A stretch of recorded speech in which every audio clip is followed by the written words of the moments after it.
Sayang, sejam dah I tunggu you. Sorry, lambat. Sayang, ni siapa ni? Ni I punya ex. X. Siapa nama dia? Rafael. Oh, Rafael. Saya Amir. Boyfriend Bella. Okey. Boleh tak kita keluar ni dia ikut sekali? Oh, ni Rafael nak ikut kita sekali. Boleh. Saya happy awak join sekali. Jom kita makan sama-sama. Boleh. Kita makan nasi lemak tau hari ni. Itulah kan tadi saya cakap nak makan kat Semak Parking. Kan? Boleh. Jom. Okey. Sayang, you nak makan apa? I nak makan. Bos, nasi lemak, ayam berempah satu. I ikut je lah you. Ha?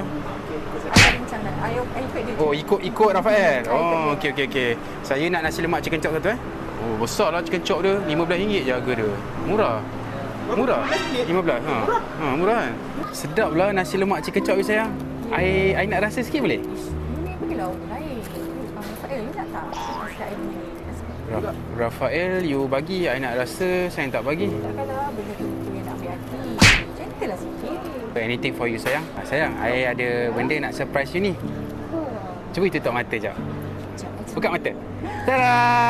iPhone 50. Kat Malaysia tak keluar lagi. Sebab I kawan baik sama tadika dengan CEO Apple. So I tahu phone you nak iPhone baru kan? I beli untuk you sayang. I memang nak sangat iPhone ni. Tapi kan, dia tak. I bagi benda dekat Rafael. I bagi iPhone dekat Rafael. Phone tu keren. Phone Phone crack? dah keren. Phone dia pun dah rosak, tak boleh on. So dia tak Tengok phone crack. Apa? Boleh lagi pakai. Oh. Apa sebab nanti nak call I nanti susah nanti. Bagi Rafael iPhone 50. Saya rasa. Boleh sayang. Lu memang baik lah bro. I nak pergi order jap I nak pergi beli nasi lemak chicken chop. Nampak macam sedap pula. I ikut dia jap ya.